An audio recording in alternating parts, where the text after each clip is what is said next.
All right, welcome back to another episode of Heavy Board Presents JerkShop. I'm Andrew Whitstadt, and I'm joined today by Valerie Lute. You may have remembered her from last episode with the Hemingway. Well, she's here to talk all things workshop, MFAs, writing, literature, the creative writing world in general. Valerie, thank you for being here and doing this. Yeah, no problem. Thanks for having me.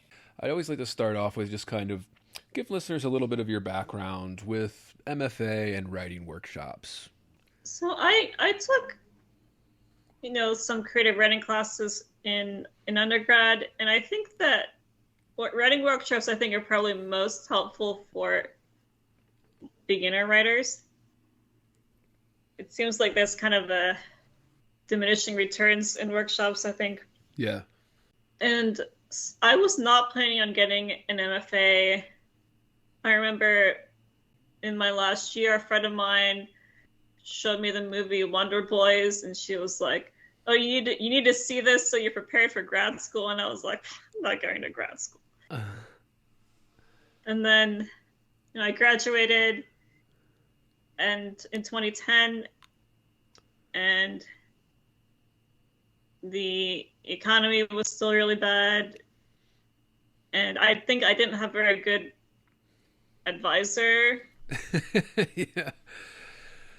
I guess after I graduated, I actually talked to somebody in the communications department at my college, and he was way more helpful than my advisor ever was. I wasn't even a student anymore, Right. So.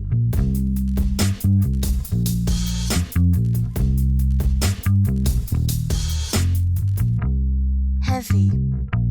Bored. Heavy. I am heavy bored. I may say that the male is entirely hostile. No! Dinner. Resources. Life, friends, is boring. We must not say so. So then I visited a former professor, and I was doing retail, and my former professor was like, "Oh, you should get an MFA because it will open doors for you, and I wouldn't be where I was, And I just, I didn't know what to do. It was about economy. I was kind of, floating around. So I thought, I'll apply. And yeah, I don't think I put a lot of thought into what I wanted out of it. If you're going to get an MFA, I think you should have a clearer have a clearer plan than I did.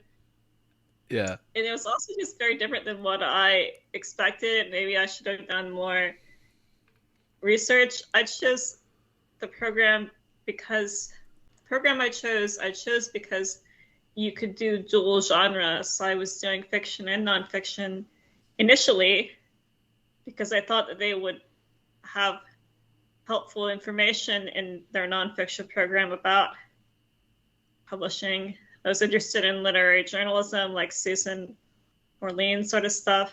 Awesome. But yeah. They were not really interested in that kind of writing.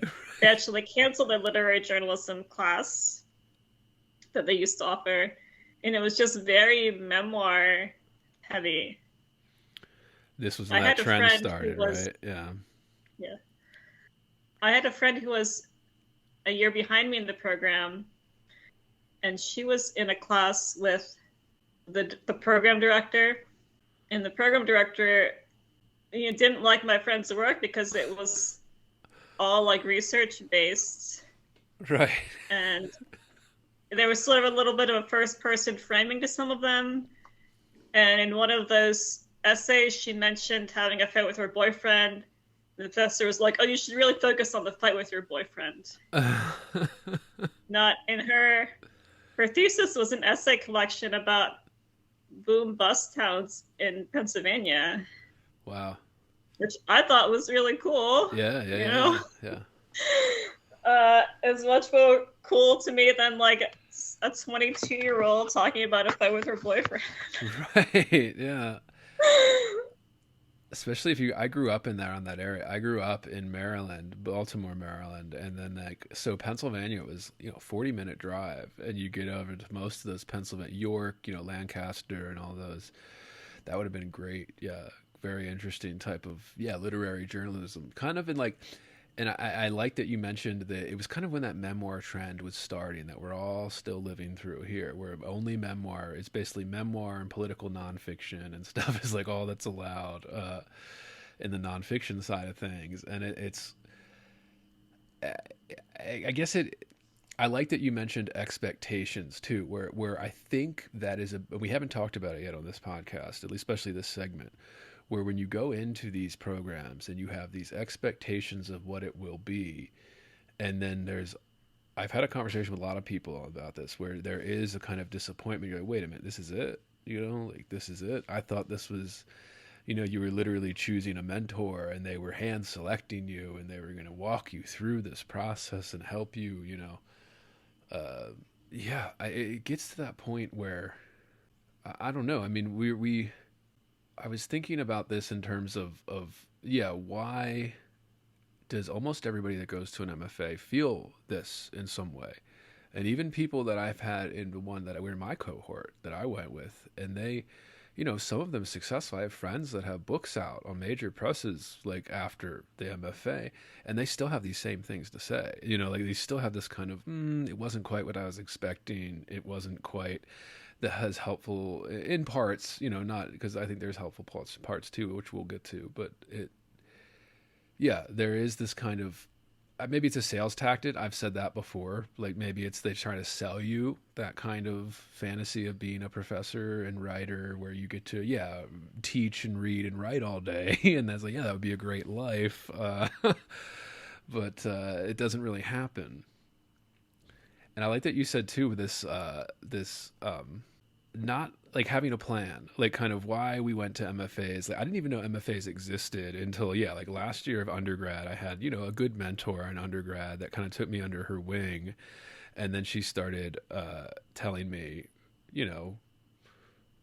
oh, you could go do this in grad school. You could go pursue this, and it could be a terminal degree, and you could get a job, and you could open doors in that world and network and all that. And before that, I'd never even heard of it. Like, I was like, oh, you could do that? Like, I knew you could get a master's in literature, but a master's in, like, creative writing, and then it qualifies you to teach, and, having those plans. But, like, your experience, like, this was, you said kind of post-financial crisis, 2008 and all that, and you went into MFA. You said you worked a couple years after undergrad? I graduated in December of 2010, so I was really only off for one semester. Okay, yeah, I had a hard time getting in, and they took it took a couple times to apply for me to get into some of these programs. So I worked for a year after undergrad, just bullshit, like retail jobs, wrote some copy for marketing and things, and then just applied again because I was like, this sucks. And you also mentioned this idea of workshops are beginner level. They are beginner level creative writing, and there is a point, and we haven't talked about this yet on this segment, and I want to get into it with you. Where you do outgrow them, where they do become more harmful sometimes than they are helpful. After a certain point, I'm not saying you can do this right away. I think I would have been worse if I didn't sit through a lot of workshops. I'll be the first to admit that. But then you do reach a point, like after so many years, especially, how long was your program for MFA? Was it 1 year, 2 year, 3 year, 4? It was 2 years, although I did it in 2.5. Okay. And that's pretty standard. Yeah, like a 2 year is pretty standard. The 1 year, they call it like accelerated or something. And I went to a 3 year, but it was a dual degree. It was like, I was taking basically 2 master's degree programs where it was doing the master's in literature and then the MFA at the same time. So of course that takes 3 years if you're going to do that. I saw, what was it, like Arkansas or something has like a 4-year MFA program. Like, woof, you're not getting a PhD at the end of that. Like 4 years for an MFA, that is long. Woof. But they had a good program, I guess. Yeah, I think a lot of good people went to that one. So you hear that, listeners. Valerie's been there. She's done that. She's been through these things. You've been writing since then, right? Like you've been kind of dabbling with it, your website and your articles and Yeah, it's getting harder for me to keep putting the effort in because it's just very discouraging. You know, my best genre, the genre that I excel the most at is the literary short story, which is really a dying genre. And I'm just very frustrated with the lack of innovation in the literary publishing world. I think a lot of literary journals, they're just kind of doing what everyone else is doing. They're not really trying to get an audience. You know, I went to AWP this year, and I went to this panel on starting a literary journal, and the panelists were literally bragging about not knowing how much web traffic their journal gets. wow. Like they're like, oh yeah, I don't even keep track of that. What's knowing who's reading your website? As I say, that tells Like- listeners, you can tell the seriousness of AWP with that story. Yeah, who they put on their panels and who they allow, to be propped up as experts. Yeah, I share that. I think that's how you and I connected too. When we started chatting about this.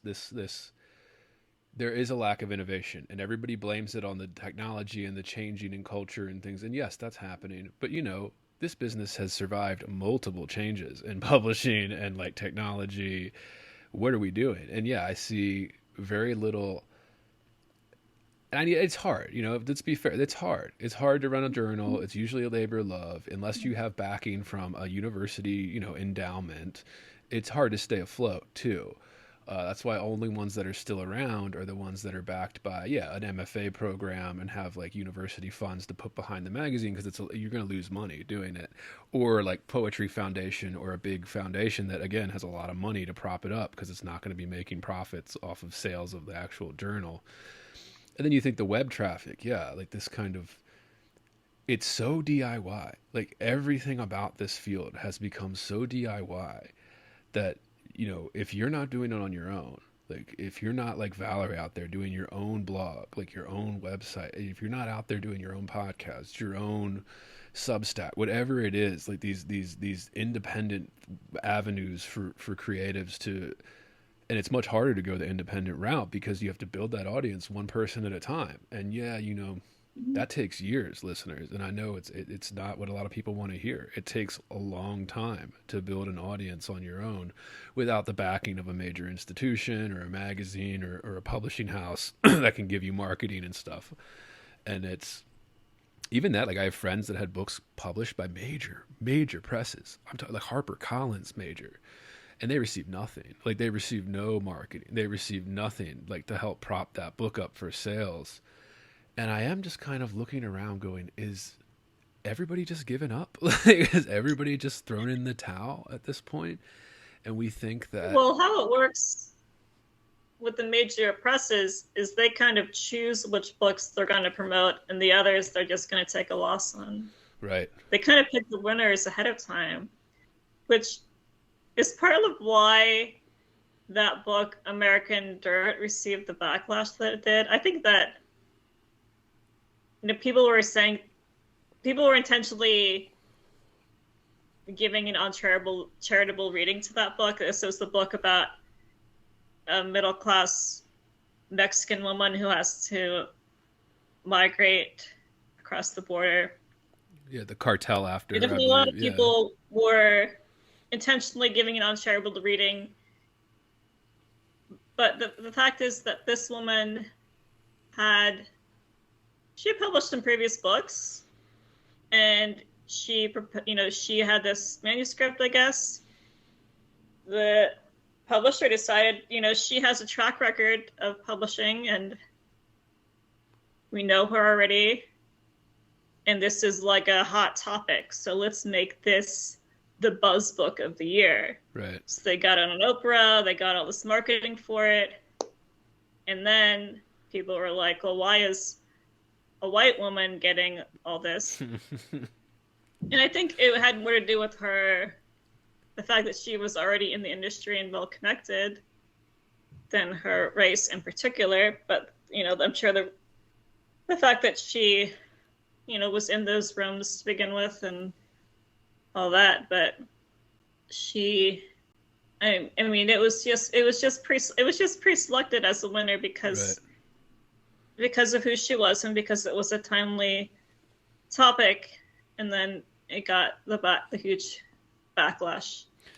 Yeah, and I saw some of that. Like Kat Rosenfeld had a great piece. The again, novelist and journalist there, Kat Rosenfeld. She's great on Twitter if anybody follows her. She wrote a piece when all the hoopla was starting around that book, The American Dirt specifically. And she said, what she kept seeing, and she's involved in the industry. She publishes her novels. She was saying there's a lot of professional jealousy pretending to be serious kind of social justice criticism, where it's this woman, and Janine Cummings for that book, listeners, if you don't know, she got a very large advance. Unheard of advance, top 1% of 1%, because like Valerie said, she was in the industry. She had her first couple books, they're page turner kind of thriller books. So they do okay. They don't do great. They do okay. This one was timely. It was a good topic.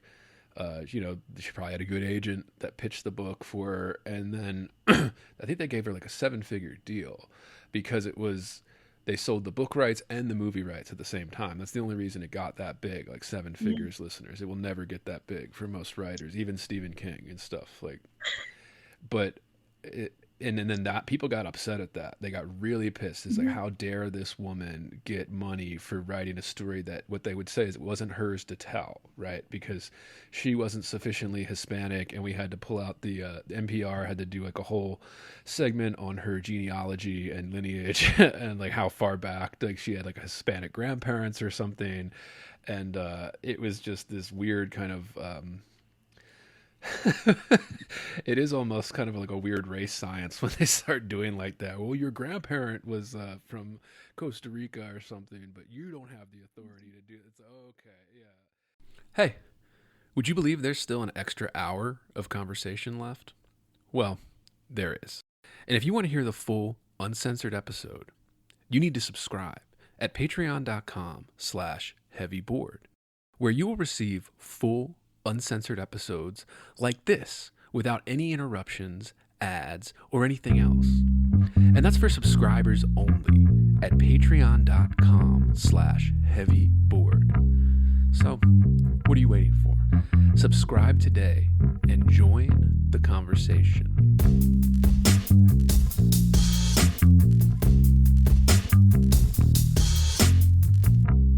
Heavy. Bored. Heavy. I am heavy bored. I may say the male is entirely hostile. No! Resources. Life, friends, is boring. We must not say so.